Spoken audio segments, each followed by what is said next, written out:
This is Guardian Radio, your station for up-to-the-minute news, intelligent, interactive, and engaging conversation. 96.9 FM.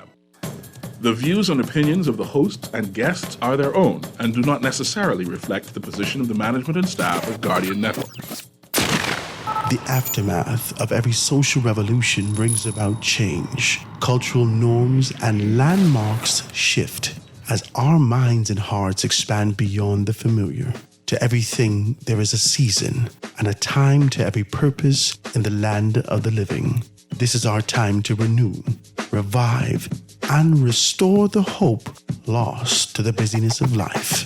This is our time to dig again and rebuild from the storms of our past on a solid footing that holds. Welcome to The Foundation. The Foundation. Foundation.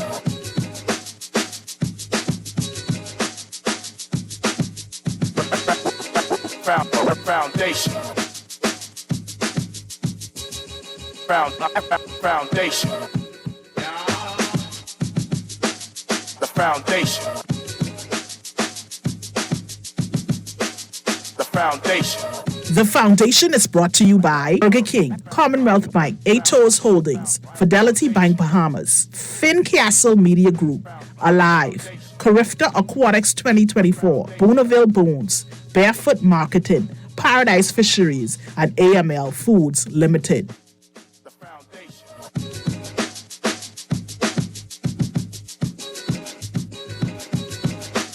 The Foundation. The Foundation. The Foundation.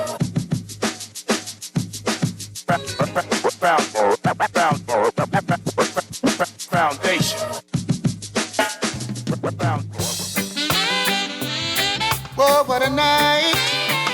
What a night, what a night. Oh gosh, what a night. I feel good when you're wrapped up in my arms, dancing to a reggae song. Feel good, feel good. I feel good, 'cause your perfume isn't loud, and only I can talk about. Feel good, feel good. You feel like velvet rubbing over my skin. And when your hair dances under my chin, I wish we were alone, baby, just the two of us. Yes, every move you make gives me a rush. Good afternoon, ladies and gentlemen. 96.9 FM radio. Howard Grant in your company, The Foundation. It is an absolutely gorgeous Monday afternoon, Monday, March 11th, 2024. Live and in full effect, you are in the land of the living. You should be giving praise. It's a beautiful day, guys. One day away from my wife's birthday. She is wilding out for the past 12 days now, 11 days. It has been her birthday. It is too much. I cannot take it. When will March over? When will the month be done? You know, she's listening to me right now. Fight me to buy Kong Salad for. I'm not going to fight her. Praise God, tomorrow's going to be her birthday. She's celebrating her birthday. She is going to be sweet 16. Obviously, you know, that's what she's going to be. So happy birthday, happy pre-birthday to you. I have a honey-do list. So I got to kind of lay some stuff out with that. Guys, it's a beautiful day. If you're celebrating a birthday, I want to say happy birthday to you also on this gorgeous day. Make sure you pick up your Guardian newspaper and read the information's in there. Pintard slams the government flip-flop. Flip-flop. This is Bush word now. They need to stop. Flip-flop on NIB. We're going to take this kind of position and talk about these things. But I got to give a shout out to my good and decent people, AFS Insurance Agents and Brokers. They are down. They are located number 407 Blue Hill Road South. They get everything laid out for you. They are open on Saturday. Open on Saturdays. That's for all those persons who are above board, the highbrow.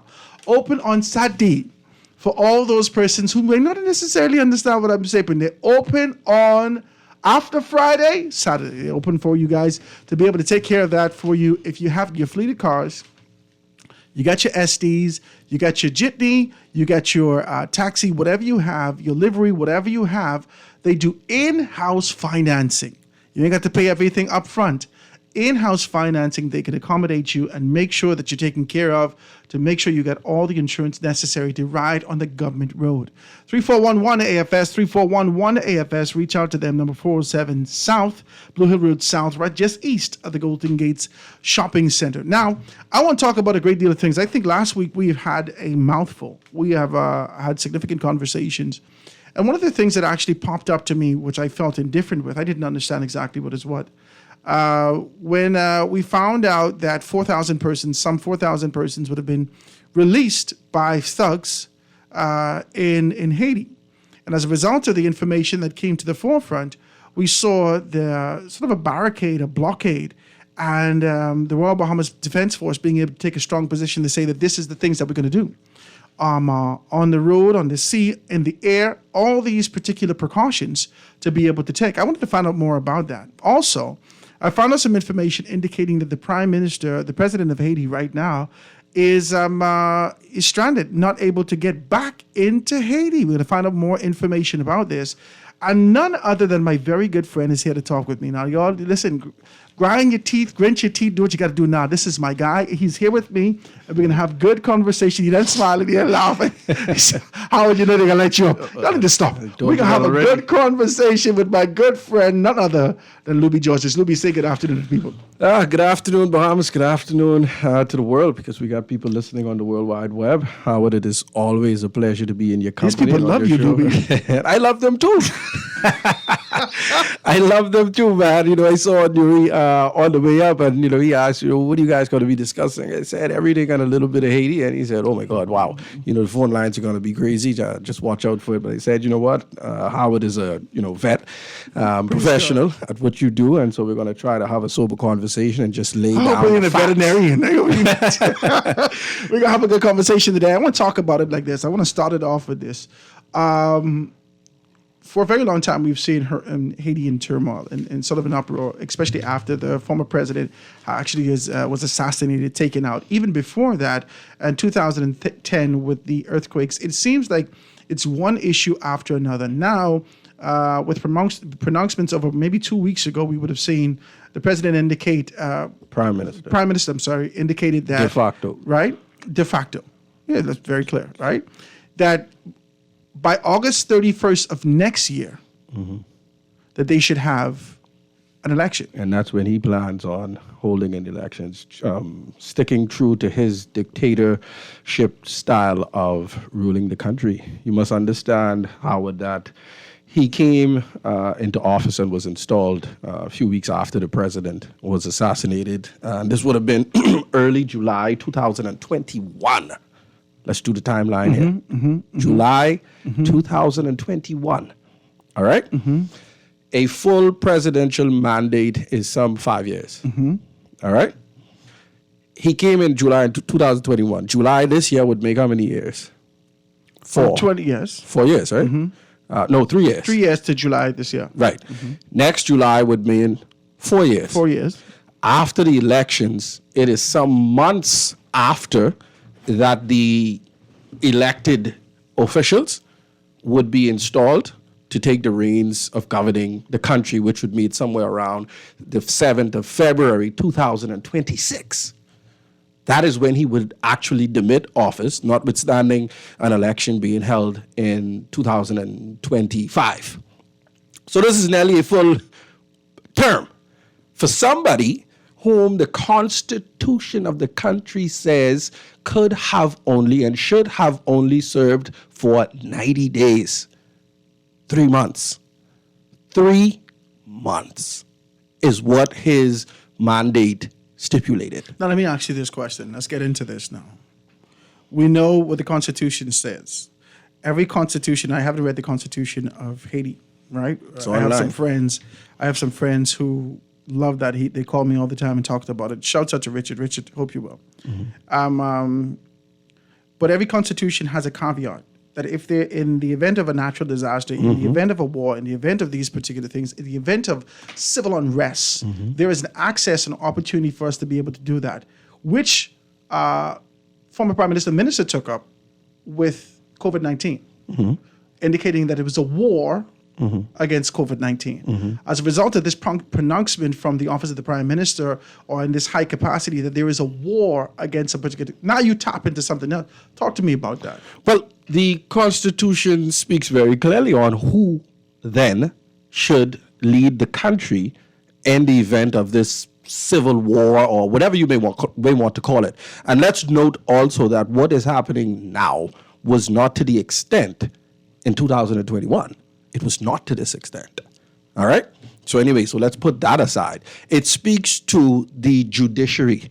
It speaks to the highest court, the highest judiciary personnel taking over, forming a transitional council or government, and their job or mandate then would be to make preparations for a general election.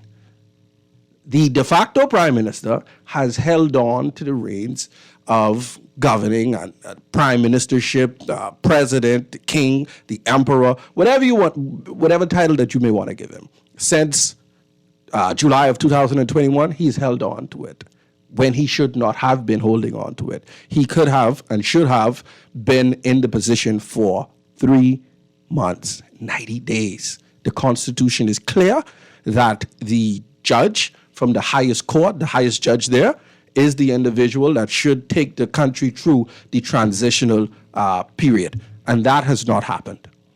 I want to ask you this question now. As I read through the information, and not necessarily what's printed on the paper, what's electronic, but between the lines. For a man to be able to retain a position of power significantly for this duration of time, as you indicate, July to make 3 years, a sitting prime minister would only hold this kind of a space for 5, so more than half the time he's already been in this position. And please note that prime ministers are not elected in Haiti. Now let me ask you this question. Which power, which force is supporting this position, whether this is based upon allegation, based upon what's being able to be pronounced in the media and otherwise, which force do we know is being able to support him in this position that he could retain this power for such a long time? It's clear that the UN and the G7 countries are. It is clear. Now we're getting somewhere. Right. I set that up to be decent. I hope you see that. But okay. listen. If we skate around the facts, if we skate around what is clear in our eyes, the all of the details, all of the particulars, they're right before our eyes, Howard. This man is going, they know that constitutionally speaking, he does not have a mandate, but yet is at the UN signing and making speeches and declarations. Remember, there's supposed to be a Kenyan force going on into Haiti, right? Remember, they pulled back. Remember, they didn't pull back. There was an issue because of a particular loophole in the Kenyan constitution. Yes. The opposition party went to the highest courts or the Supreme Court, whatever that may be, in Kenya and said, hey, no, according to our constitution, police officers, and these are not army men now that they're sending out, they're talking about the police people, right?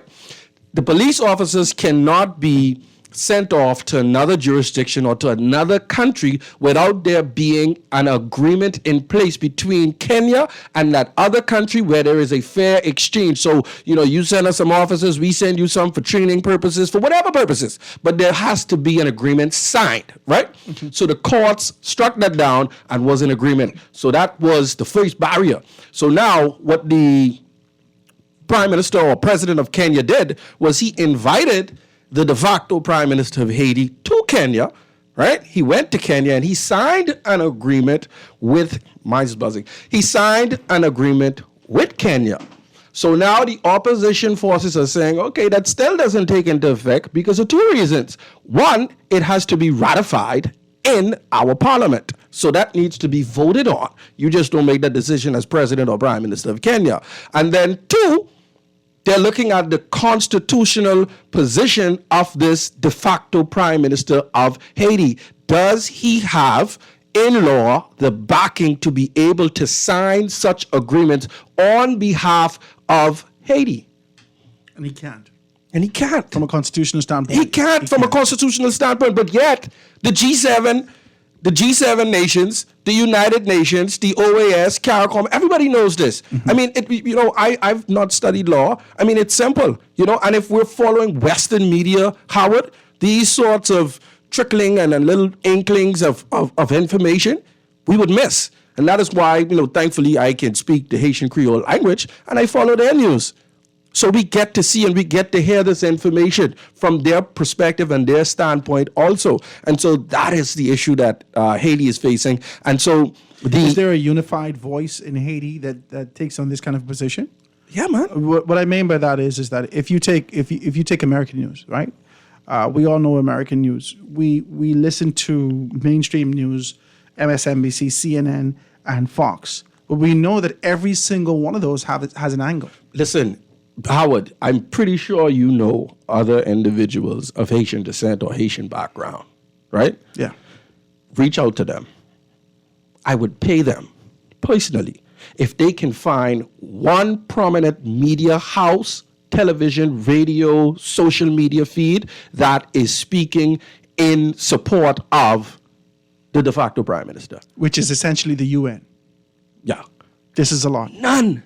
There was no journalist. There was no talk show host, female, male. I mean, the most popular, the highest. I mean, the ones with the most ratings. They put out their shows, and then one day these guys have 1 million views. Listen, there is none, absolutely none, that is in support, that is speaking in support, that is putting forth some sort of information or argument that may cause you to have some doubt or to think twice that, hey, this man, we should allow him to stay so that he can, prepare the elections and put in the presidential council and the transitional government and all this. None, absolutely none. I want to take this quick commercial break, ladies and gentlemen. But before I do that, Luby, when we get back, I'm going to talk like this.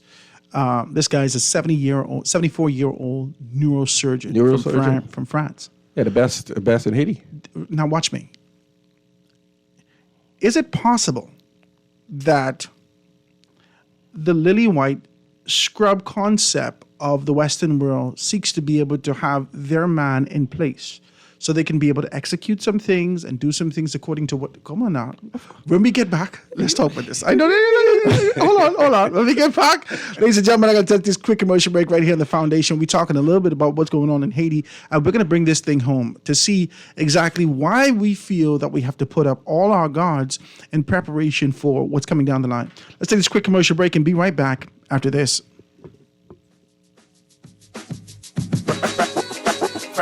Foundation. Foundation. The foundation. Are you ready for a home of your own? Then you should attend BOB's Mortgage Fair on Saturday, March 16th, 10 a.m. to 4 p.m. at BOB's JFK Drive branch. Come take advantage of attractive rates on residential mortgages starting as low as 3.99%. Switch, build, or buy with as little as 5% down. Talk with our mortgage experts, fill out your application, and get the advice you need from our legal and insurance partners. It's time you came home to a place of your own. On Saturday, March 16th, welcome home with BOB, your bank of solutions.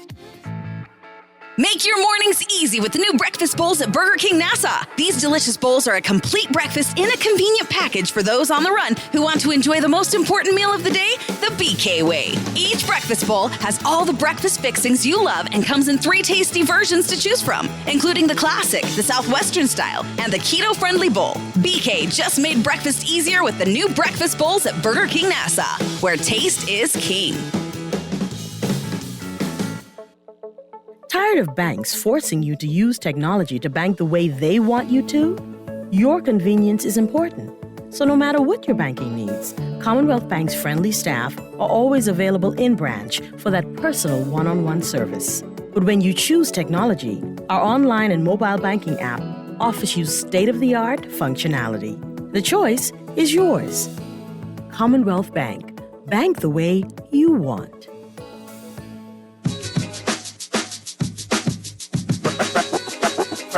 Foundation. Foundation.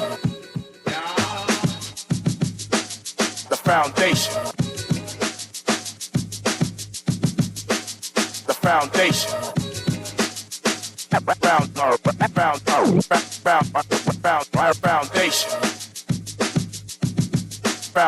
Foundation.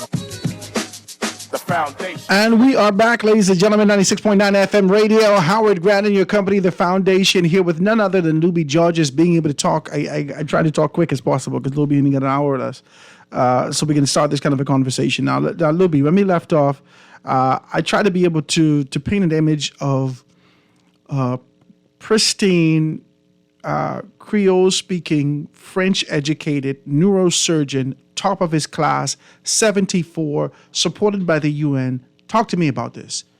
Is it the desire, not just of the UN? Let's talk about the G7 nations. Let's talk about three of them in particular. This sort of a Western concept. Why is there relentless support?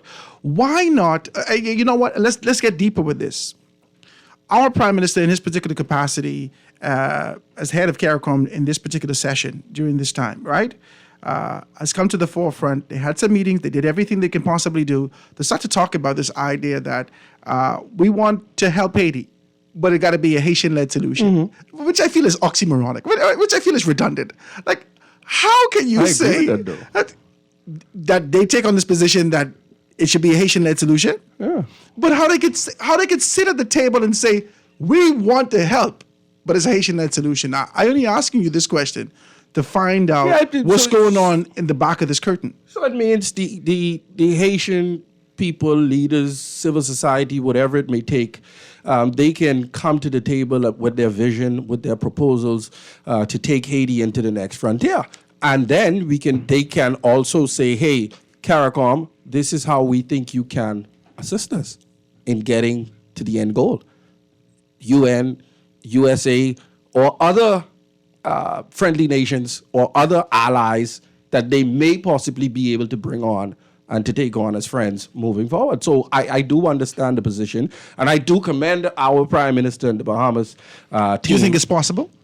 I do think it's possible. If the U.S., Canada, in the simplest France, of terms, if they would just stop meddling. In the simplest of terms. Just let them be. But is this not meddling? Huh? Is this not meddling? I don't think so. CARICOM had no choice but to step in, especially countries like the Bahamas, Jamaica, the Dominican Republic. I'm not even sure if they're part of CARICOM, but yeah, especially those countries don't have a choice because we feel the effects. The Bahamas feels the effects. Jamaica feels the effects. Cuba feels the effects. Turks and Caicos feels the effects. South Florida feels the effects. All right? They feel the effect. Regionally, countries are feeling the effects of those push factors in Haiti, all while the Haitian people are still saying, listen, we don't want to leave. But you guys, especially the US and others, you're almost basically not giving us a chance to stay in our country. So it's either stay here or die. And I'm not willing to die, so what am I going to do? I'm going to take a risk. I'm going to take a chance to go to somewhere else, save myself, save my kids, save my family. And that's what's happening. You've had former U.S. presidents like Bill Clinton speak clearly about the meddling in Haiti. He's spoken and taken onus and responsibility for killing out the Haitian rice industry. Which I thought that was crazy when he did that. I thought it was crazy. We knew this. We saw this over the years. But then for... Democratic Bill Clinton. I couldn't believe it. Democratic Bill Clinton. So let's talk about this. President. Let's bring Clinton. Let's bring this thing back home. Let's bring it home. Over the past few weeks, we saw the Royal Bahamas Police Force start to talk about an increase in sort of a blockage to be able to really secure our southern borders as a result of what's happened in Haiti with the 4,000 persons who've been released from prison. Was that based upon the information that you're hearing? Was that strategic? Was that just as a result of the uprising? What's happening in these particular incidents? Oh, you mean with the prison break? The prison break, yeah. Well, let's get down to the crux of it so that you understand exactly what's happening and how did it get to that point. The gang leaders, some of whom you would see Western media pushing persons like Barbecue. I'm pretty sure you've seen the name, Jimmy Cherizier. People like him and other gang leaders who were doing the kidnapping and all of the other crazy stuff, they've decided that they're going to create an alliance. They've decided, and they've told the entire country that, hey, these guys, the politicians, and they've been naming them, and this is what I'm saying, if you follow Western media, you would be lost, because these guys with the guns, the gangbangers, the gang leaders, they have gone publicly on many occasions and said, hey, this politician, that politician, these are the guys that gave us these guns. We were too blind and we were too lost. They are the ones who had us committing these heinous crimes, paying us to do it, to keep the country in a destabilized position so that they can continue to rule and so that you can continue to be in a desperate state and have to run to them. These guys have said this one, that one, these are the people. These are where the guns are coming in. This is how the guns are getting into our country. Do you see the type of rifles these guys have? I see. And now I saw a room full of it.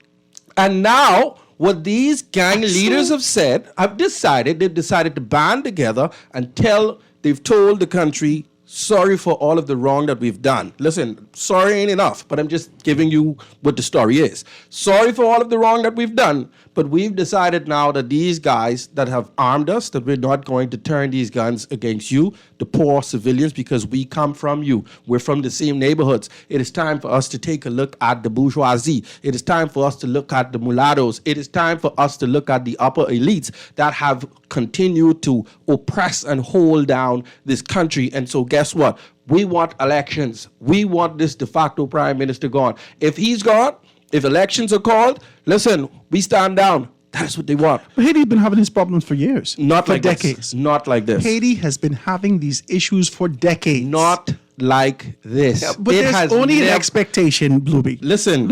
It's only expected to increase after they've hit sort of a lull and this sort of this plateau for a very long time. It only could increase at this particular point. But they hit the fork in the road. But where do you start in terms of having a change? Remember, the president that was assassinated July 2021, President Jovenel Moise, he had about 7 months remaining on his term. You knew that? Yes. There's about 7 terms remaining, but yet they assassinated him. A man who was completely on his way out, term finish.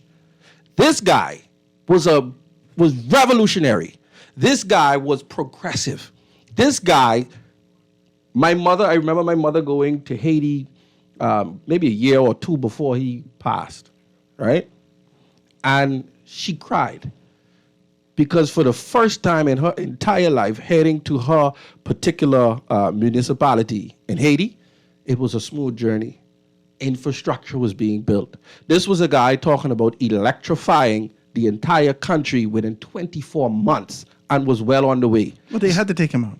This was a guy who started to build hospitals in the most neglected areas in Haiti. There's a guy now that goes around doing videos and showing all of the work that was stopped since the assassination of said president. But yet you have this de facto prime minister who's in place, but the work was already started, right? Has he done anything? Debate, nothing. Everything that the assassinated prime minister and his team were doing, everything has stopped. So no roads paved, no electricity, no more clinics or healthcare facilities being built, no more schools being built. Come on, ports, that sort of thing. This is what he was trying to do for the country, to open it up and to allow Haitians to live at a certain standard. And then it would bring in some confidence to those living abroad, foreign investors, Haitians in the diaspora maybe can come back and invest. And then what would you see? The economy growing. What else would happen? Haitians start to stay home. This man was taken out. So to say that Haiti has always been in this situation, we understand the different crises that Haiti has had at different periods and times. Yes. But this was a prime minister within 4 years that was starting to stabilize. And is there a belief, overarching belief within Haiti, that an election right now could be able to change the course of what's happening there and take out Prime Minister Henry? That's the first step. It is the first step. Have they identified someone that speaks with the language and passion of the former president? Have they identified someone who has an idea to be able to execute for infrastructural development? Have they identified someone or some grouping to take them through a transitional period? To take them to this? Because if he resigns, then you have to have that presidential council in place. So who's fighting against it? It's the only persons who seem and his what I'm backers. asking you is this. The only grouping that it seems to be able to come, they had a quote unquote come to Jesus moment, said to the people, we're no longer going to turn the guns on you.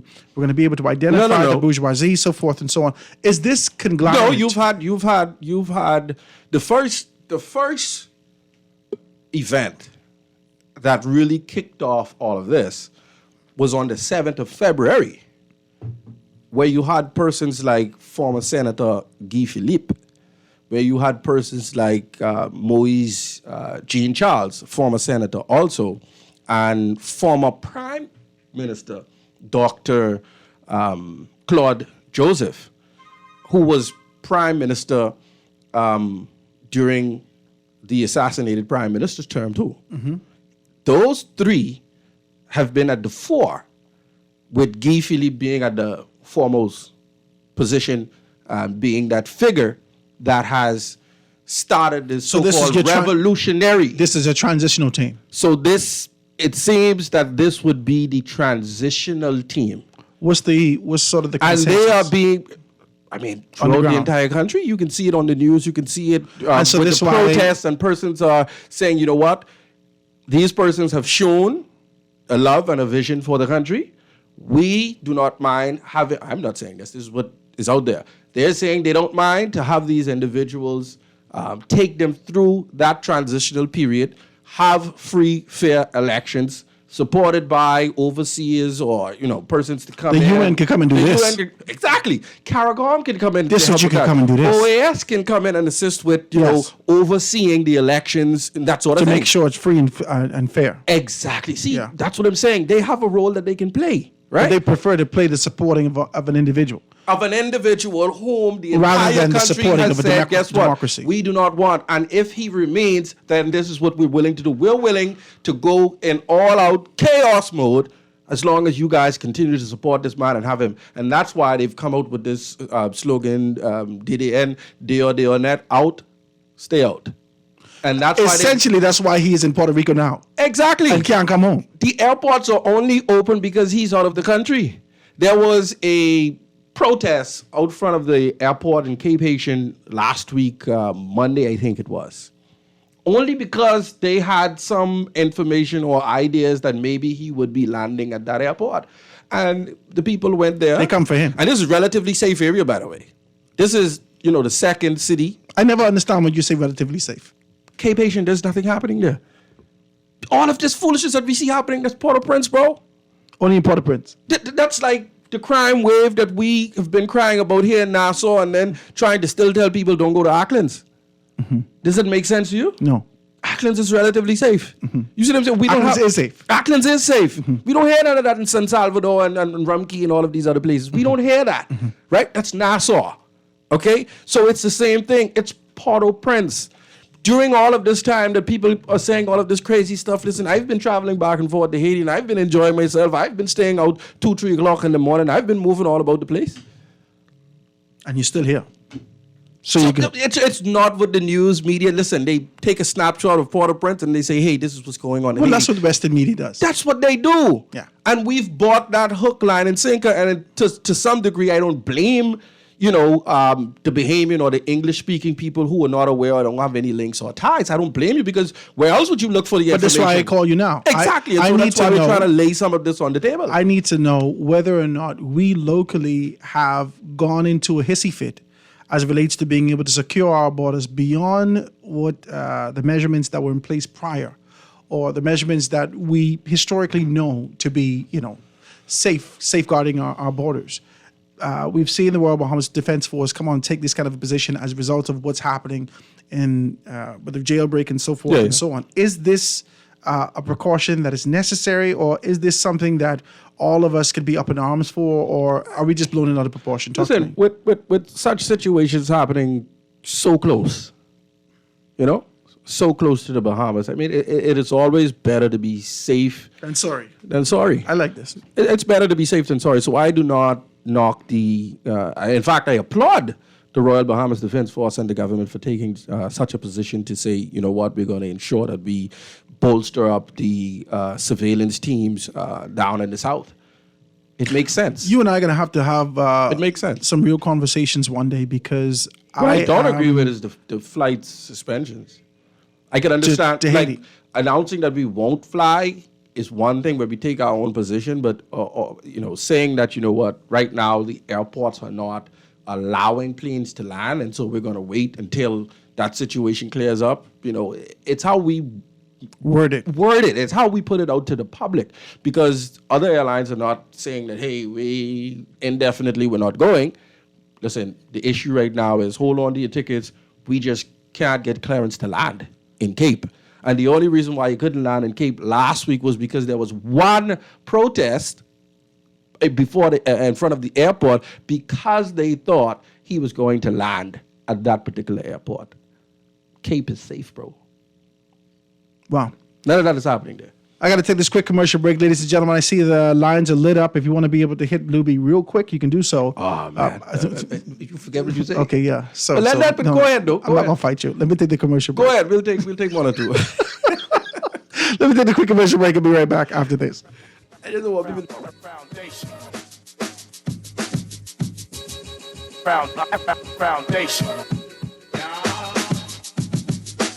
The foundation.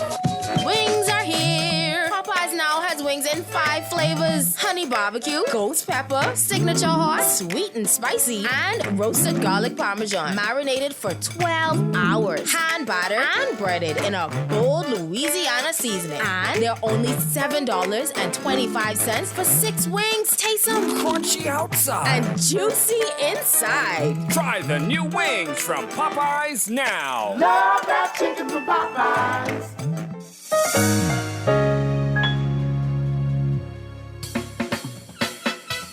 Do you have uncontrollable debt? Are you ready to make that move to Fidelity for a stress-free future? These loans have a built-in savings plan that pays you unbeatable interest. Ask about our debt consolidation loans today. Call 356-7764. Fidelity, we're good for you. We need to talk, and it's about something pretty important: your NIB contributions. For nearly 50 years, NIB contributions from hard-working Bahamians have supported families and individuals alike. And while the scope of NIB benefits has increased, contribution rates have remained relatively unchanged. That's why starting on July 1st, 2024, both employers and employees will have to pay a little extra to sustain this national lifeline. But how do we get here? Here are the facts. Firstly, Bahamian families have changed. With fewer people having children, there are fewer people eventually joining the workforce. And with Bahamian retirees living longer, NIB payouts have gone up, but the NIB contributions continue to drop.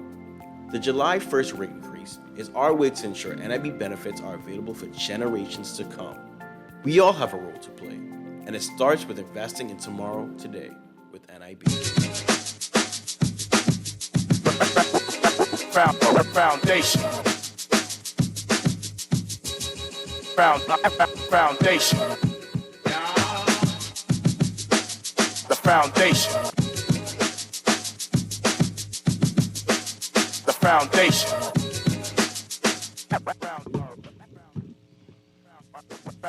Foundation.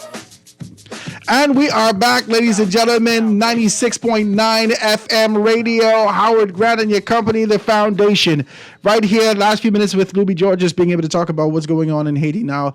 Luby, I just wanted to be very clear with you. I wanted to know our position, whether or not we threw a hissy fit based upon exactly what was happening. I like the position that you've taken, being able to lend applause to those persons in the Royal Bahamas Defense Force, the police force, to ensure that you could safeguard our borders and do whatever you can. I like that. But I think you and I, one day, we got to have a very clear conversation about the corruption that exists in these particular spaces. Because despite the fact that we could fortify our borders in the midst of what's happening, the civil unrest that's happening in Haiti.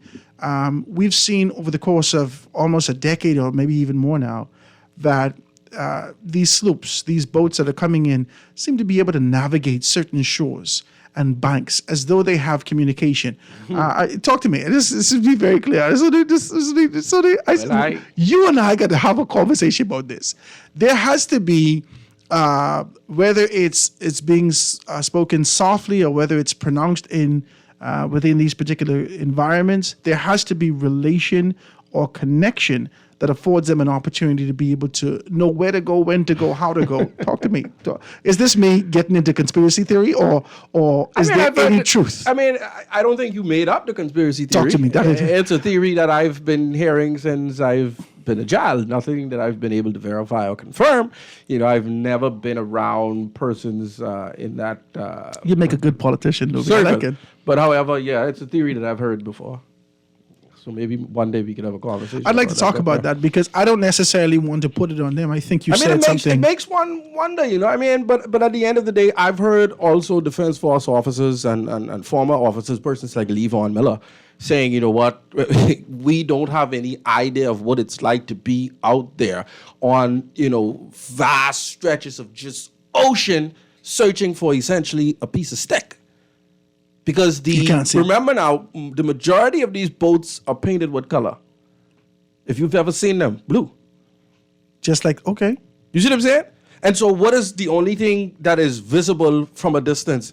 What you call that thing? The stick poking up the mast? I don't know what you call that. Yeah. I'm not a marine type person. Yeah. The whatever thing that the sail goes on. That. So essentially he says, you're in hundreds or thousands of miles of stretches of ocean, and you're telling me now I need to be looking out for a piece of stick. You're talking about a vessel that is made out of wood. No sophisticated type of electronics or technology on it. So how is our, sophisticated tools going to be picking up this thing? I mean, maybe now we have more sophisticated tools, right? We got the drones. Maybe we can do some air reconnaissance type of activities. But essentially, this is what he said, and that's what makes it that much difficult to spot them. But again, they've mastered the waters. They know the channels. They know the banks. My only thing with that, going back to what you said is, if they know which route to take, how come we've not figured out exactly what route they are taking? How come we don't know? How come we don't know? So I just want to have a clear conversation. There's something happening here, right? Because let me say. I mean, I can understand why you would think that. You said something earlier. You said, "Hey, these guys are going through a great deal of issues, murders, killing, all these things. They're locked in, and whatever it takes, they want to get out. Right. They want to get out. They want to, and so everyone, chance. Whether that's Cuba, whether that's Dominican Republic, whether that's the Bahamas, whether that's Jamaica, everyone's going to be able to feel this kind of a need to get out because of the issues that exist in Haiti. Whether or not we could be able to debate whether or not these issues have amplified now or has been consistent over time and recently amplified, Haitians have been finding their ways out of Haiti for a very long time. So I just want to know this.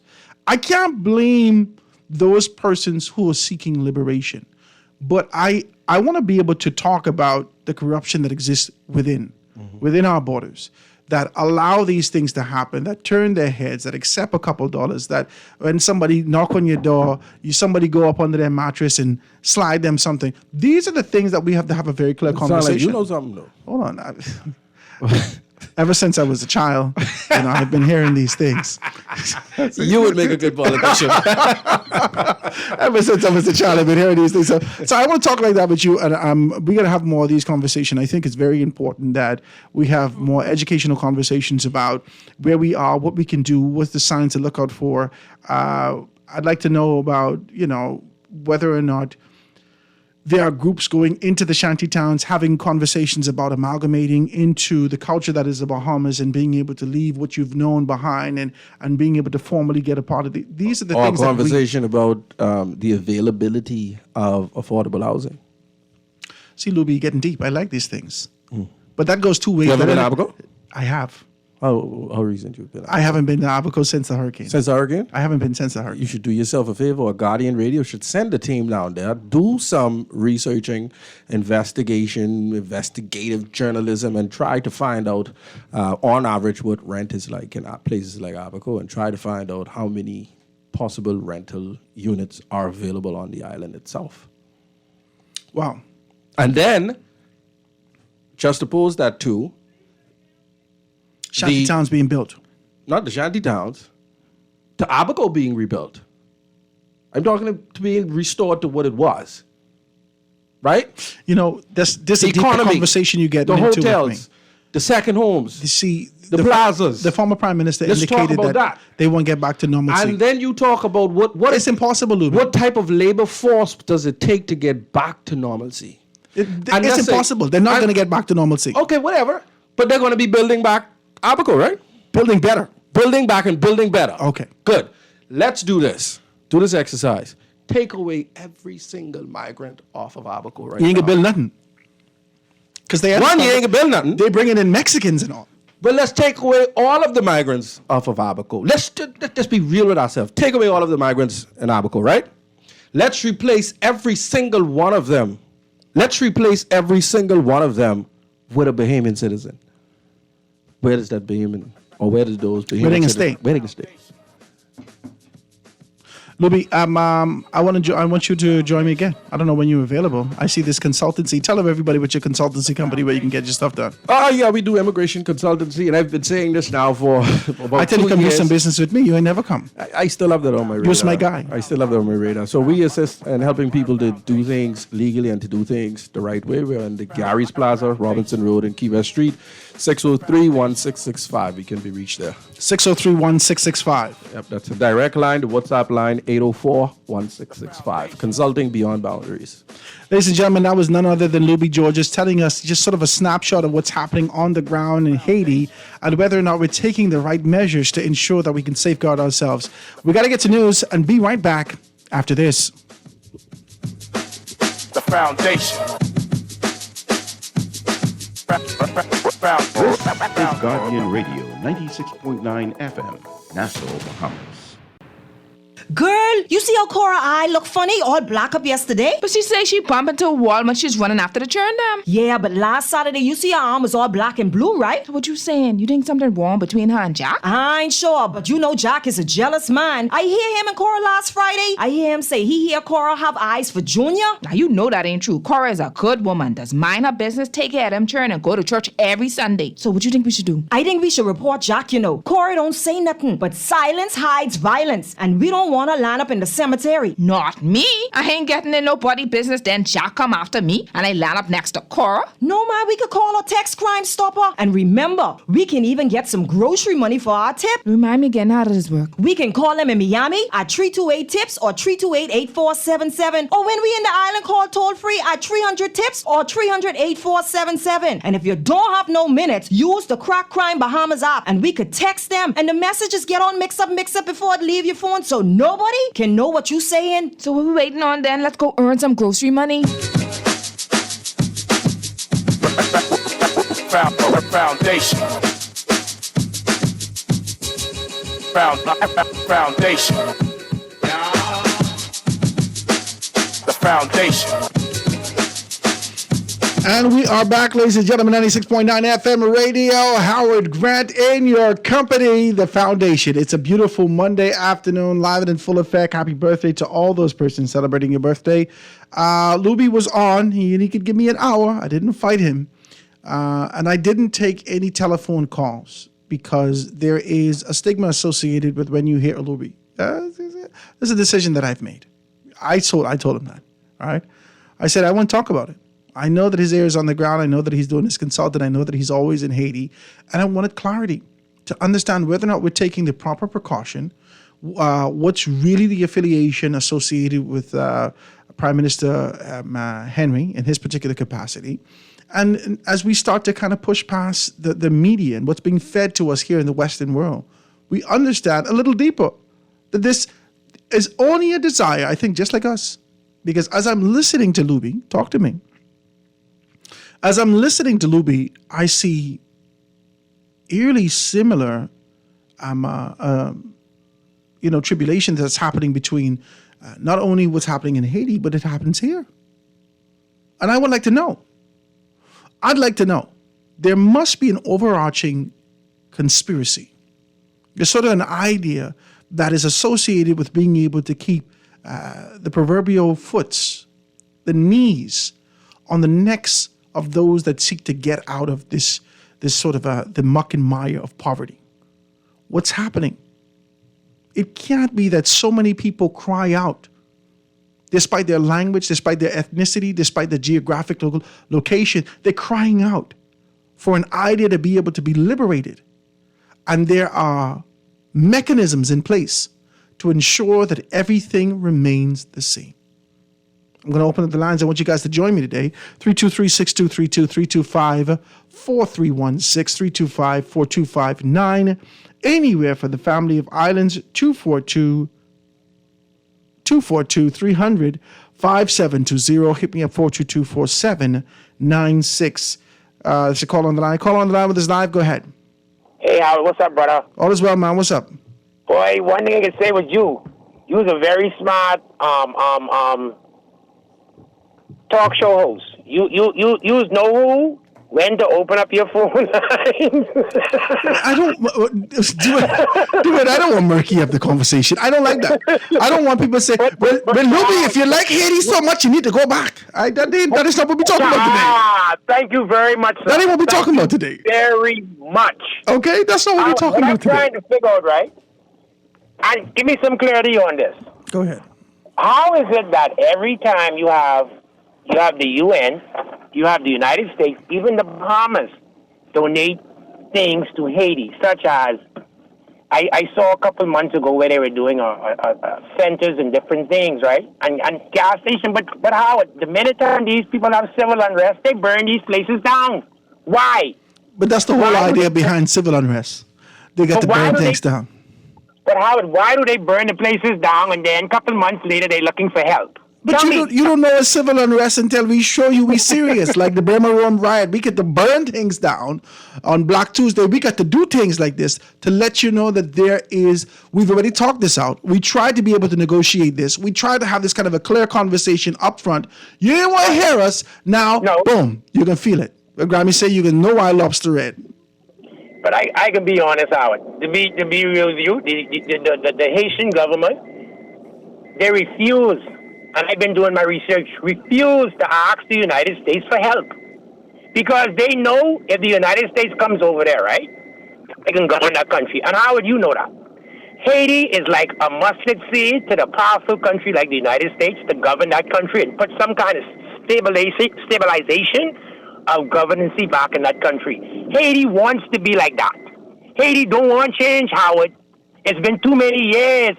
You had Papa Doc, you had the son, you had the daddy, you had the guy who run the France, you had all of these people who they say they want, and then the next couple of years, civil unrest, fighting, burning down everything. And these people, you know this hurt me, Howard. You know what's hurt me with this? When I see those innocent children in Haiti running for cover, that's what has hurt me, because they don't know nothing, but because of the conditions, what they put themselves in, and then when they put themselves in these conditions, they're looking for help. Come on, Howard, let's be real, man. The Haitians don't want change. You have a gang leader running your country? You think that could ever happen in the Bahamas? Which gang we leader? might have 1 or 2 murders, but that could never happen in the Bahamas or nowhere else in the world. All right? Until the Haitians help themselves, you can find people helping them. Wow. I appreciate you doing it. I appreciate you doing it. Thank you, man. Thank you so much for your contribution and your position. The lines are open, guys, if you want to be able to contribute. Now, let's talk about this. Let's talk about this. Just close your eyes. Well, if you're driving, don't do so. Just for 2 seconds. Just 2 seconds. And as you breathe in and you breathe out, you'd recognize something. The only time that you realize your ethnicity matters, your geographical location matters, is when you open your eyes. I accept that. I'm not going to fight you. But in your existence, in your consciousness, in your spirit, in your mind, you are a human being. No matter your language, no matter your position, no matter what you speak, you are a human being. When your mother and father got together, you had no say in this. None. You had no say in this. Your culture, what you've been predisposed to, your position, you had no say in this. My God, y'all can text me right now. Howard, you a Haitian sympathizer? I got that text last week. But this is not sympathy for no specific ethnicity. This is just clarity of who we are as human beings. I often think about whether that's Ukraine, whether that's Iran, whether that's Palestine. I often think about the turmoil that exists in these spaces. I've had an opportunity to be able to visit California last year, December. I went for my birthday. You know that. And I caught an Uber with this guy, and he was, I can't remember his country that he's to tell me he was from. He said he ate potatoes for years. He even forgot the taste of meat.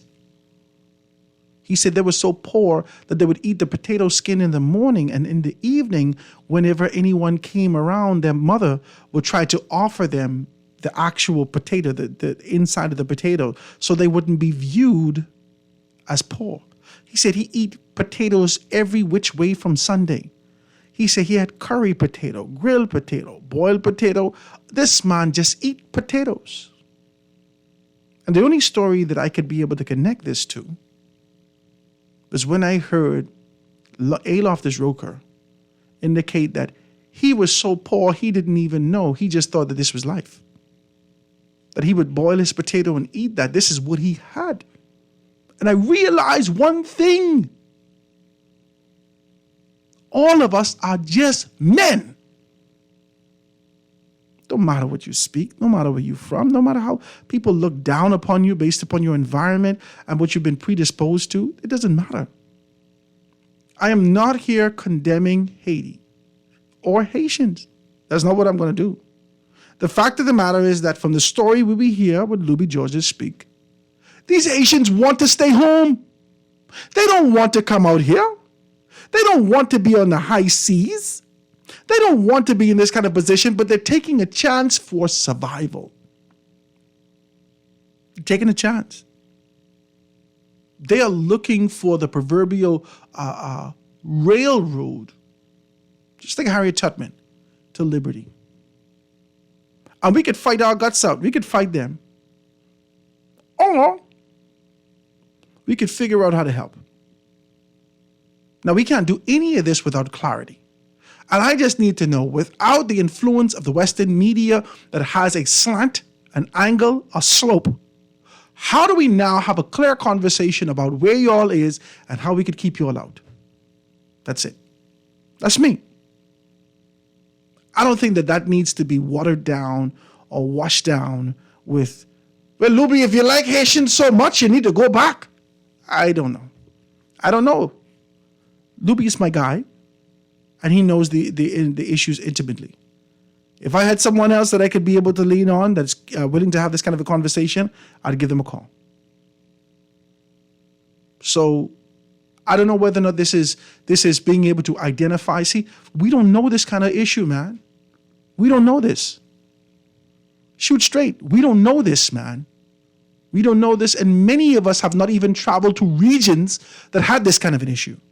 I tell you, when I lived in Cuba, if you know what happened with the Bay of Pigs, right? How the embargo happened with Cuba, right? And the Bay of Pigs. If you know the militant mindset that exists in Cuba, if you ever visit the outskirts, not Havana, I'm talking about the outskirts of Cuba, you would realize that there's a tunnel system that runs through the entire island. There was an underground tunnel system that runs through the entire island. And one day, just walking down the street in Cuba, I hear, woo, me and a group of people, woo, and 150. This is how it feel. It made me feel more than that. Cuban soldiers pop out of the ground. They was just hitting a routine. This is their regiment. This is what they do in terms of preparation. We don't know this turmoil. We don't know. We don't know this turmoil. The closest we've gotten to that is to see the crime that exists in our streets today. These people need to live. They want to live. And it ain't only the Bahamas are dealing with this. They're dealing with it region-wide. Let's have clarity and understanding and realize that we're dealing with human beings. They're not dogs. My God, I just want to be decent as I say this.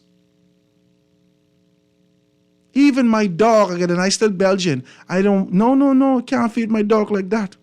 Why do we seek to be able to do that to human beings? This is bananas to me. Lines are open. Be a part of the conversation. Go ahead, caller. Go ahead, caller. You're on the line with us live. Hello? Hello. Hey. I thought you got a call not to accept my call, man. Now, why would I do that? What you say? Yeah, good afternoon, everybody. Bohemians first in the country where we live, So, yeah, I wanted to make a little joke with Luby, but I guess you could bring him on. I want to know what he learned in Washington about climate change and have a one-on-one conversation with me. Mm-hmm. Now, let's get back to the situation in Haiti. I appreciated what Luby did because Luby's well versed in his history. So I wanted to widen the conversation because I like what you and Luby is talking about. And the fact that most of us are too naive to can't conceive that this is a geopolitical construct, geopoliticking for decades and almost a century now that has been happening in Haiti, right? As we could go back as far as Charlemagne Peralta, all right? I'll call you back. Okay, cuz. Give me a call when you get a chance. Guys, the lines are open if you want to be able to do that. 323-6232, 325-4316, 325-4259, anywhere from the family violence, 242-300. 5720, hit me up 422-4796. They burn things down because they stuck on stupid. There's a text that's coming through. This is a lot. There's a text that's coming through. Like you've never been in a row and break a plate. That's a text that's coming through. Like you've never been in a row and tear a shirt. Or is this only me? Like you never was angry at a point where you felt like to be able to exert this energy that you have, somebody got to, I got to hit something. That's why people get pillows. People start doing kickboxing, because why? This pent-up emotion that we have, we got to be able to transfer the energy. Come on, I don't understand. There is nothing different than this that we see what's happening in America, the great and beautiful America. When there's issues, these people storm, January 6th, they storm their own capital because of pent-up anger. Maybe because prior they were stuck on stupid, and then the pent-up anger based upon the stupidity placed them in this position. But you had to exert the energy. This is what happens. You look at history, this is what happens. Can't call the people stupid for that. Next telephone call. Caller on the line. Go ahead. Go ahead, caller. Hello? Hey, come on. You're on with me now. Go ahead, caller. Yes, sir, but I was waiting for like a couple of days. Just to address, see, it's funny when you guys have these emotive, disingenuous discussions and don't allow persons to chime in. But let's how I look at it. If you continue to allow the unskilled persons from another country to compete with your poor and unskilled in your country economically, that same poor country that you sympathize with will become your country eventually. And secondly, when persons of it seems that persons always like to cry victimhood. You're telling me that these people just ride the seas and don't have a destination where they're coming? I mean, is that what you guys? Not you, but come on now. With technology. See, and this is where our law enforcement agencies need to either do some undercover work or do some real work, because somebody is profiting off this chaos. Because why are you telling me that no one could infiltrate the shanty towns? Or, I mean, you have consultants who are of Haitian descent, so you say you can't have consultants who could infiltrate, find out what's really going on? Does that make sense to you? Well, I listen to you, and I hear what you're saying, and I accept what you're saying. I accept it. You're quite intelligent. Come on. No, I accept it. I accept that.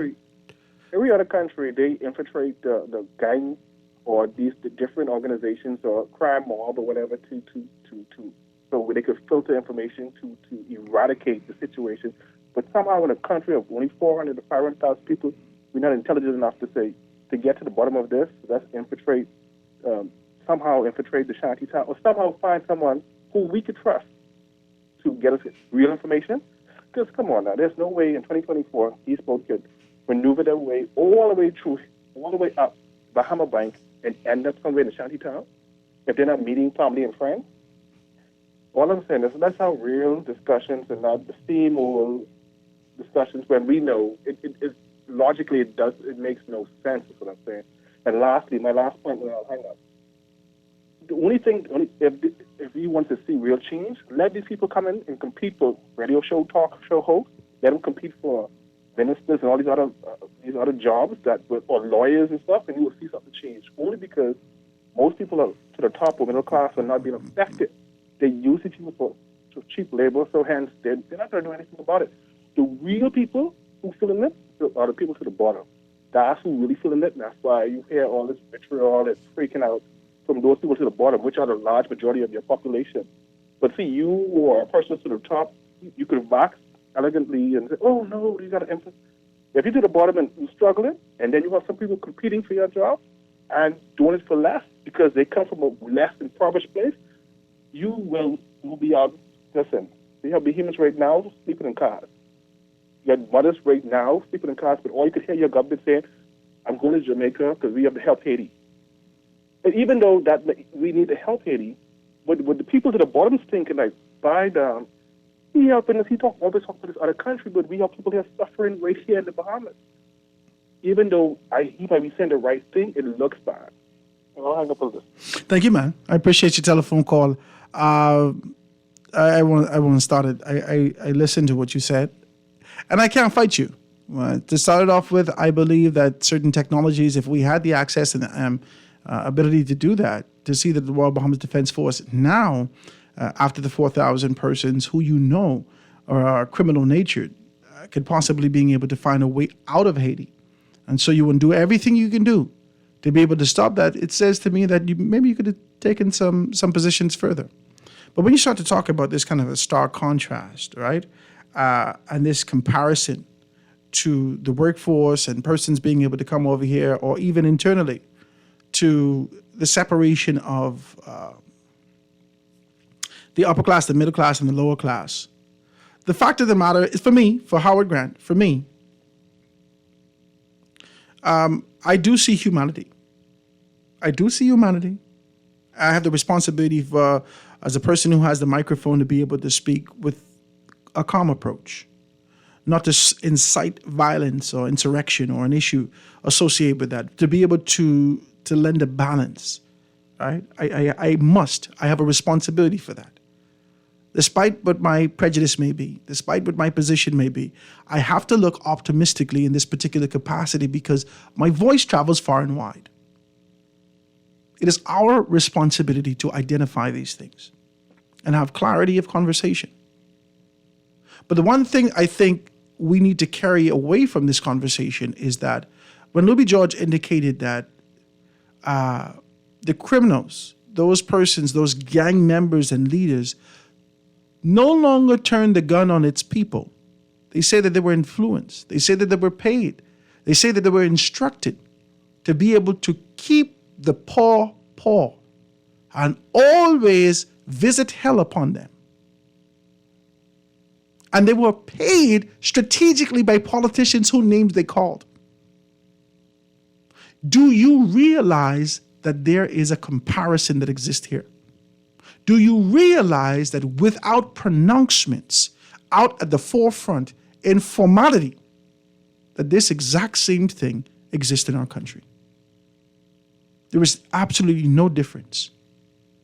The only one thing that separates us from Haiti as it relates to this specific portion, the fact that they are willing to fight and lose it all for the hopes of being able to get true liberty and independence. And we, locally, have conditioned our minds to be content. Let's talk about this. Let me take this commercial break and be right back after this. Foundation. Foundation. The foundation. The foundation.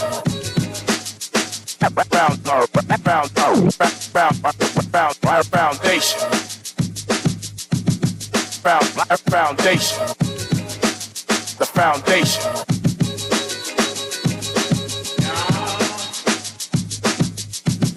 Creativity is in my blood. From shoes to handbags, fashion lets me express myself and embody Bahamian culture. My name is Aidan Barrow, and I am the creative director of House of Assembly. Alive's Liberty Prime Plan allows me to focus on my passion and stay connected, whether at home or abroad. Once I've created something new, I can post to social media from anywhere and get instant feedback. Alive has a plan for everyone, and it's created with you in mind.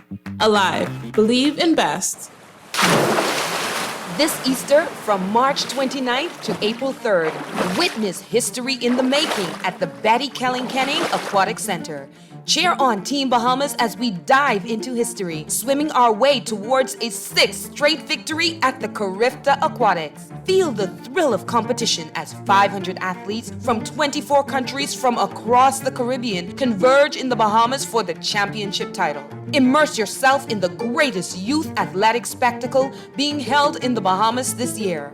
Watch live as champions are born, records are shattered, and dreams are realized. The Carifta Aquatics isn't just a competition. It's a showcase of the future of swimming right in the heart of Nassau. Mark your calendars. This Easter, March 29th to April 3rd, the Carifta Aquatics at the Betty Kelling-Kenning Aquatic Center. See ticket information and full schedule at cariftaaquatics.com. See you at the poolside. Bonneville Bones, established in 1970, is the leader in men's fashion in the Bahamas. We're conveniently located in the Mall at Marathon and the Harbor Bay Shopping Plaza, and fully stocked with everything you need for all occasions. Our Harbor Bay location is one door north of Alive, with the black and white signage of Bonneville Boutique. Both locations are open from 10 to 7 p.m. Monday through Saturday.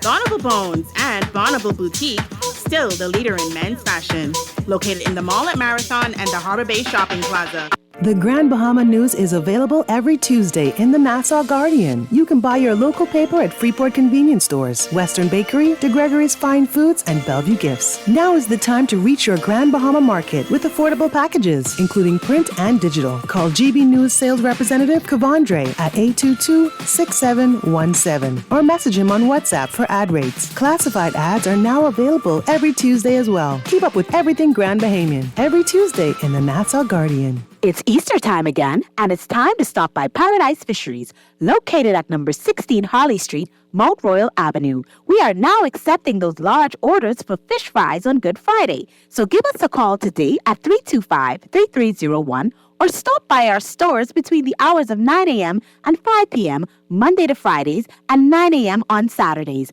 Paradise Fisheries, still your one-stop shop for all of those Easter desires. This is Guardian Radio 96.9 FM, Nassau, Bahamas.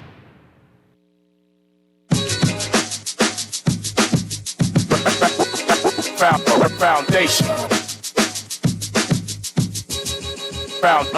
Foundation.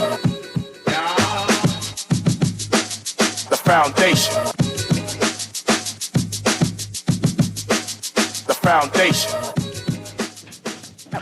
And we are back, ladies and gentlemen, 96.9 FM Radio. Howard Grant in your company, the foundation. I got to read you a couple of these things. These people are wilding out.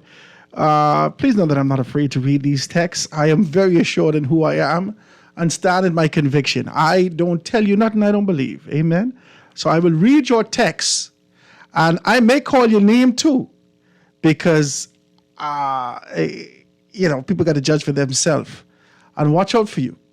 Talk to me. Because if this wasn't your mind and your spirit, amen. People need to know this.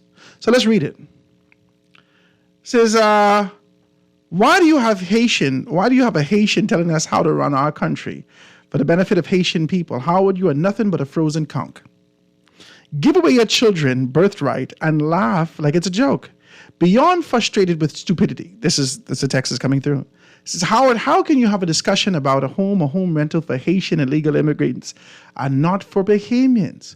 Who sent for them? Howard, I hope that they replace you with a Haitian. You're nothing but a traitor. This is a text that's coming through. This is a text that's coming through. It's difficult to argue in the midst of emotion. It's difficult. It's difficult to have a very clear and balanced conversation if you lead with emotion. You can't hear nothing nobody said. Okay, so let me educate you on a couple of things. After Hurricane Dorian, there was no place for anyone to stay in Abaco. There was no place. There was no place. After Hurricane Dorian, the government of the Bahamas sought to be able to put some trailers in. They tried to be able to get 200-acre tract of land. 60-acre tract of land to develop some homes. They've been identifying people. You've now seen Ambassador Rick Fox being able to take on this kind of position and building some homes, right? Both in Abaco and Eleuthera. I think he has Abaco, right? But more specifically, I see him doing some stuff in Eleuthera. The government of the Bahamas has been looking for places to develop. There are many NGOs and other persons who sought to go to Abaco, whether that's teachers, doctors, all these people, but had no place to stay in Abaco. They had no place to stay in Abaco. Whether they were Haitian, Dominican, Mexican, Cuban, Bahamian, it didn't matter. You had no place to stay in Abaco. The conversation that Louis Georges started with me to talk about whether or not there are places for these persons to access had nothing to do with Haitians more specifically. He's indicating that if there is labor needed for the development thereof, and there is no place for these people to stay, what is the expectation? That's what the this is what he's insinuating. Where do you expect them to stay? That's neither saying that he supports that or he rejects this particular position. This is just very clear conversation. He indicated that he'd like to come back and stretch that out over 2 hours. I'd like to have that conversation also. No way is he indicating that this is for Haitians specifically. Come on, man. This is the fear that I have when we try to have a conversation outside of the borders of the Bahamas. This is the fear that I have. The fear of being able to open up a conversation for constructive dialogue that always leads us to the position that, well, you're a Haitian, you need to go back home. My God, when are we going to mature? Why we can't have a clear conversation with clarity and put points down and present those particular things with a stern position to our government and say, this is our expectations for you to move forward with. Why? Why we get to lead with emotions? I hate Haitians. Oh, I'm sorry. Let me fix that. I hate Haitians with why? This is too much, man. I'm not out here as a sympathetic person for no one. I told y'all my story. I am a traitor. Now, let me see if I can read the rest of this. I read your Trina, Miss Trina, I read your stuff. I just want you to be very clear. You always text me for COI. You always text me to indicate exactly your position as exactly what should happen from the COI and how Lincoln Bean is doing all these things. Miss Trina, you text me again on my personal phone. You continue to be able to do this. I don't know why you even take the time to listen. I don't know. Let's talk about this. If we can't do so without the emotion, then I don't think you should contribute. It's very easy. You should just turn the radio off. It's difficult, just turn the radio off. Because this is not lending to the growth of who we are as a nation. This is perpetuating another generation of idiots. And all we're trying to do is fix that. Let's be decent.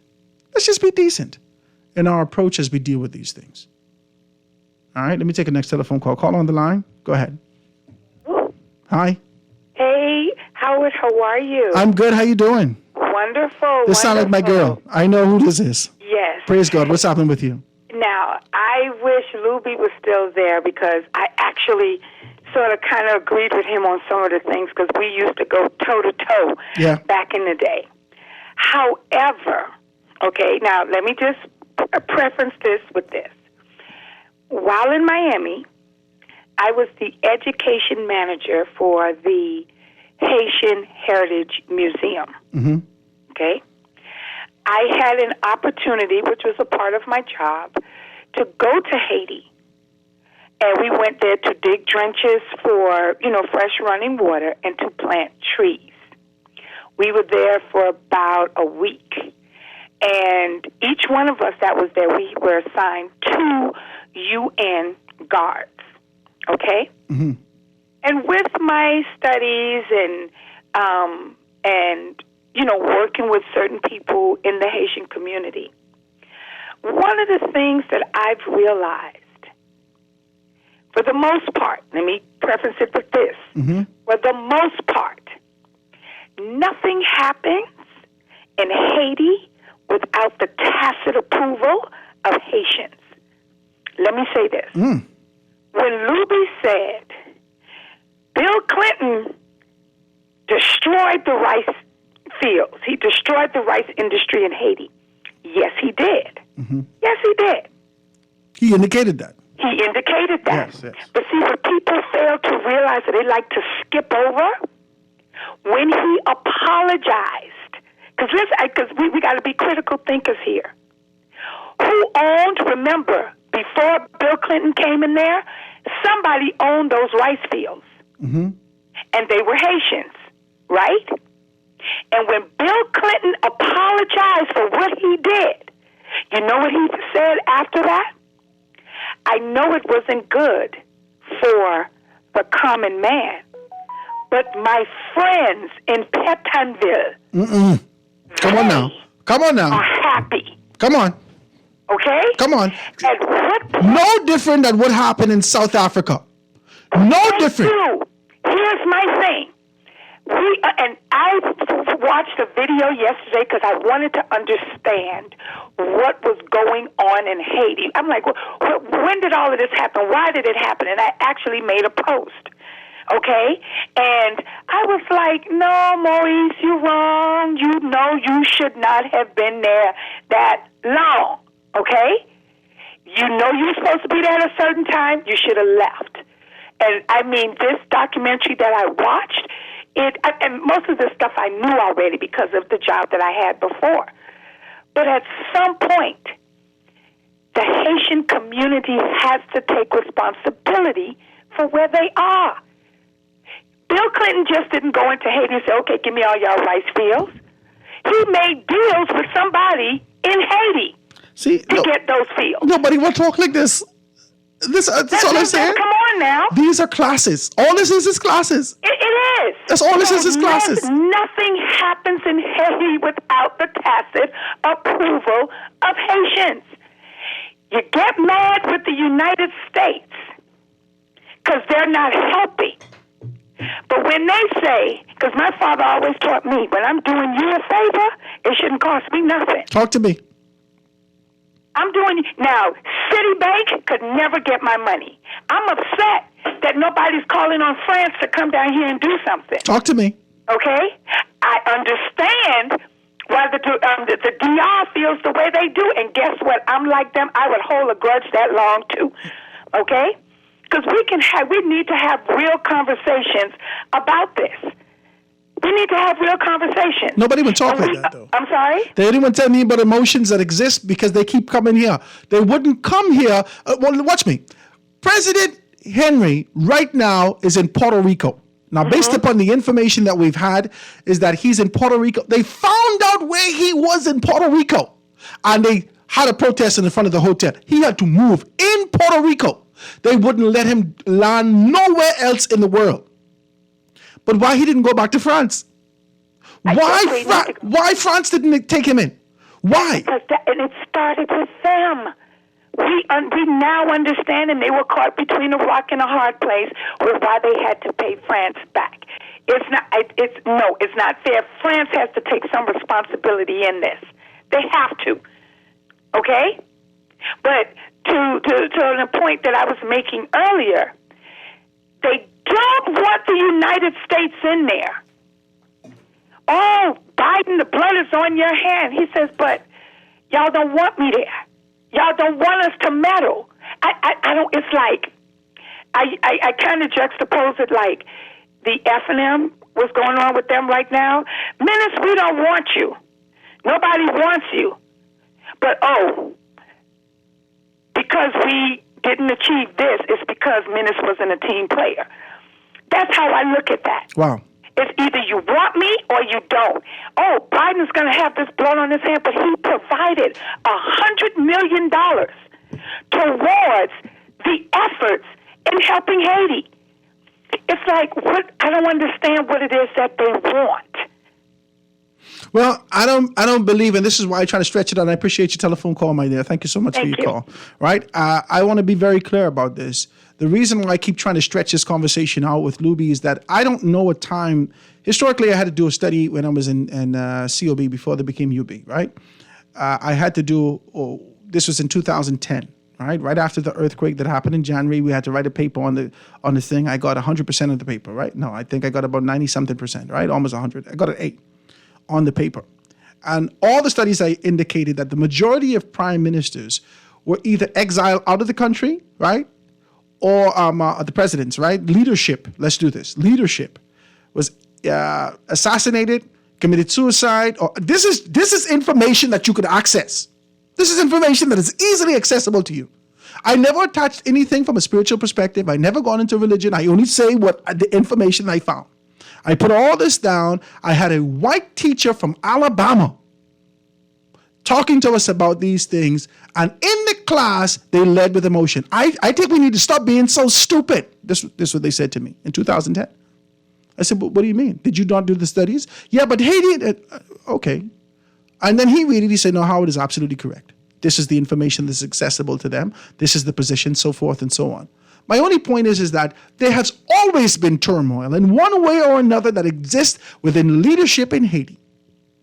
And the fact of the matter is that despite the fact that they're screaming, yelling right now for a new path, a new way, who says in another 18 months, another 24 months, they're not going to have the exact same issue? Who says it? Who says that Haiti may not be in the exact same spot in another 36 months? Who says that? Who? No one can say that they will or they won't.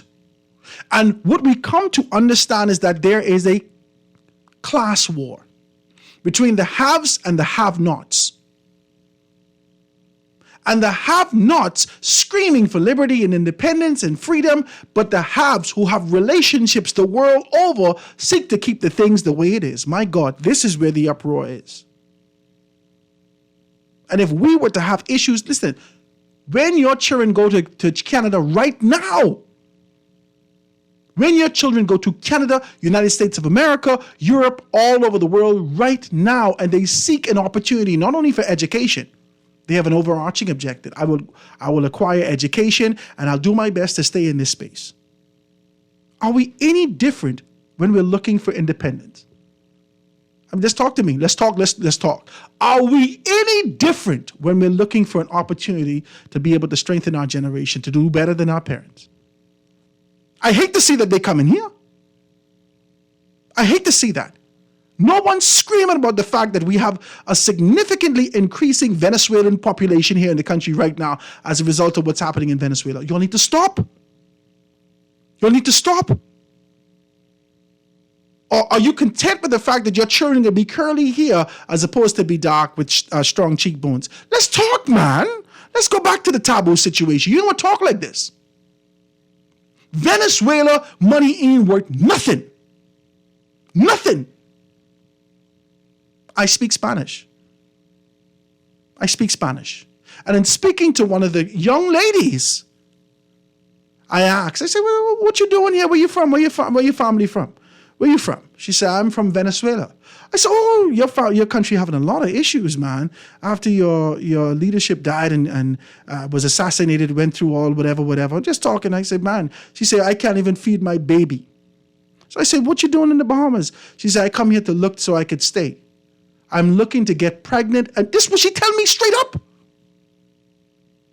But we have no conversation with that. You would rather have a conversation to say that you're always over by in the back there by where the place name in Fort Charlotte, and someone allegedly got HIV from these particular people. That's the conversation you will have to the forefront. Oh my God, they're coming over here lighting up the people. But you're not looking at the fact that they here having nothing. Come on, man. Let's have a clear conversation. Our country is susceptible. We are geographically in a position that if they can't get into America, they come in here. That's globally. That's Chinese. That's Venezuela. That's Haiti. That's Cuba. That's everyone. And we keep screaming about the fact that we got 400,000 people. But if we do the math, we realize that 185,000 people may be Bahamian. This cannot only be Haiti. It has to be an issue that we're not dealing with from a governmental standpoint, from a legislative standpoint, that we're not dealing with from a defense standpoint. But because we need to be able to have a culprit, let's go for the low-hanging fruit. Let's blame Haiti. Let's talk, man. Have a very clear conversation in this country. Let's have a clear conversation that you're losing your birthright. But we cannot do so and try to reclaim it by dealing with low-hanging fruit. It's easy to deal with Haitians. It's easy. But you said nothing to the Indians who take over your merchant class. You don't say nothing to them. You say nothing when you go to the doctor and your doctor is an Indian. You don't say nothing to these people. Why are we talking like this? Y'all don't want to talk no more. You hang up the phones. You don't want to talk like this no more. Let's be clear and honest with ourselves first. That what's good for Peter is good for Paul. Because that too is a display of our ignorance. That is a display of our prejudice. Once you're curly here, we could accept you. But my God, if your cheekbone sharp, I'm a little indifferent with that. Let's go to the telephone lines. Caller, go ahead. Go ahead, caller. Yeah, it's me again. I was trying to call him. What's happening, my brother? Right. I like to humanize the stories, but the lady who called from the United Nations, I've been saying these stuff. I learned nothing from her. She was right? The caller before that also, I agreed with the Bahamian standpoint, but, it's simple words I say. It's geopoliticking, Howard. That's yes. Why should I have to get into all of the details? If we could, first I'd like to say, maybe you're right about the curly hair thing, but let's remember within the phenotype that, Africans have curly hair too. And so, my grandfather is maybe somehow miscegenated with the red Indians. And some of, my son come up with this little curly hair, like the Afro curly, you know what I mean?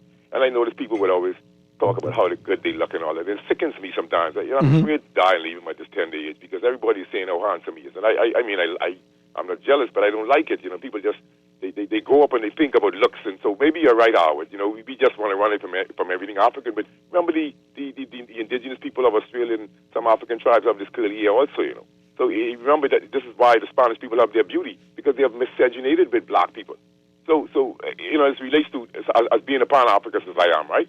And somewhat well-read, but I can understand everything Luby was saying, what she was saying. And so when Luby talked about destroying the rice industry in Haiti, they didn't only destroy it in Haiti, they did the same thing in Guyana. And then you also see the Kissinger report, the Third World Depopulation Agenda, and the Food for Aid program in which they threaten Guyana unless they adhere or would let the U.S. government induce the population control, break control parameters, that they would stop giving them food aid. You read it, right, Howard? Mm-hmm. Yeah, so that's what I'm saying is you could find out about secret experiments and many hidden racial agendas. So I agree as far as France paying the blame, but America and Britain also should foot the blame because they run the geopolitical arena. They control the Council on Foreign Relations. They developed the United Nations that they were supposed to say make peace throughout the world. But what I'm saying is this is the apocalyptic time and unraveling, the revealing of truth. So we know why the United Nations is implemented, but most third world leaders can't see. If you have to read books. Maybe you could read. Sometimes people get mad when they say read books. So let me leave that alone. Because sometimes you could use common sense and see that there's a geopolitical fallout against Africans all over the world. Anyhow, so just what I'm saying is National Secret Study Memorandum 200 and 220. Just go and Google it and read it for yourself because every time National Secrets Memorandum 220. Yeah, 200 and 220. NSM 200 and 220. Third World Population Agenda is called the Kissinger Report. Some of these information is declassified. So, and we could go back with. I say America should foot the blame because I mentioned the story of Charlemagne Peralta. Can't remember his second name. Maybe Luby liked it, and how he was against the U.S. occupation from 1915 to 1948. He was strategic. He led forces against the U.S. Occupation, and he was a hero. And so he died as a young man, but what I'm saying is he was symbolically crucified just to instill the fear of what happens when you go against Western power. So we don't need to get into all of the details, Howard. I've been following global agendas for so long until no event is a black swan event unless it comes from God. Your black swan events, black budget, black book, black cat, black Friday, black. Come on, man, let's wake up, man. Give thanks, bless it, everything. I appreciate your telephone call, my brother. Howard, the other nations, the other nationals don't come here to set up shanty towns. That is the difference. Okay.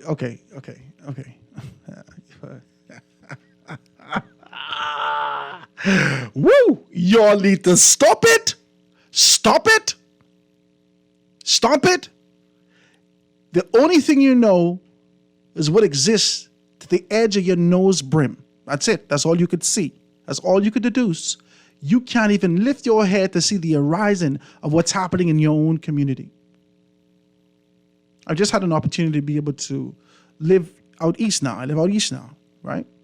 And so I go to the shop on Mackey Street, right?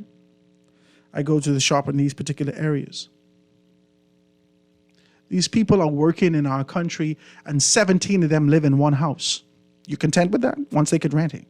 You content with that? These people are here in your country, living a lifestyle in areas that you could only imagine living. But they can't do so independently. They have to do so in groups.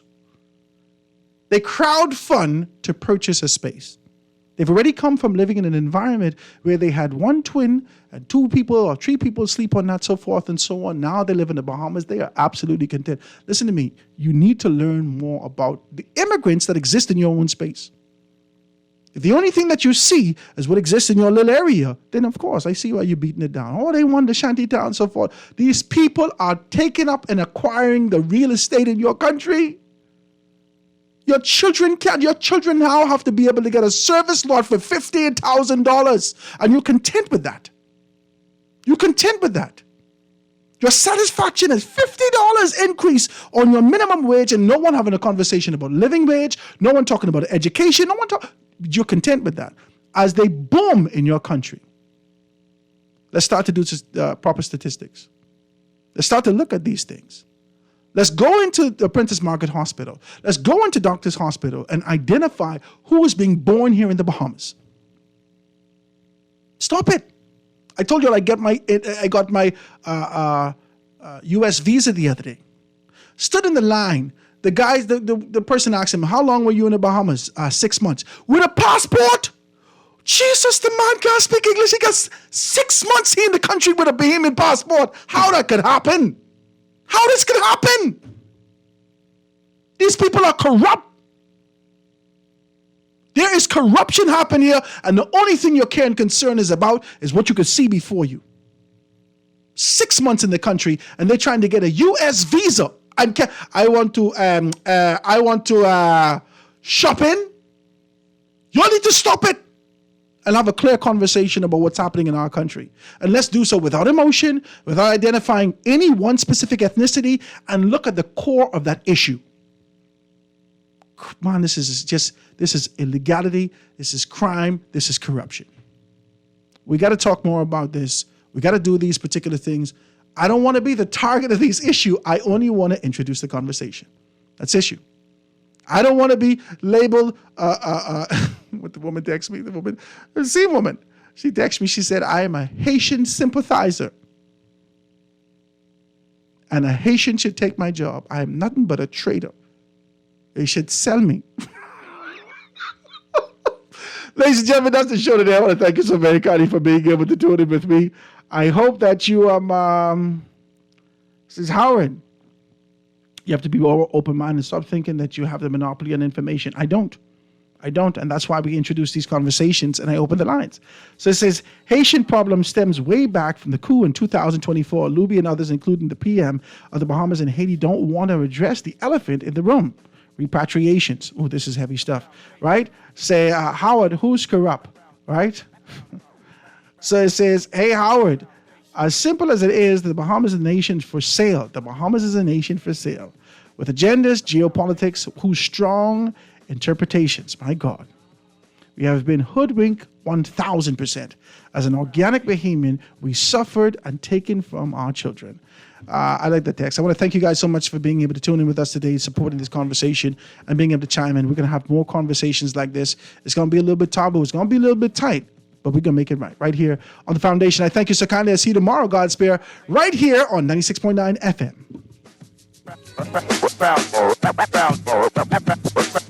Foundation.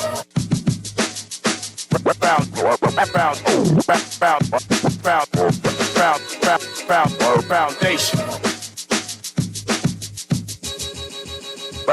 Foundation.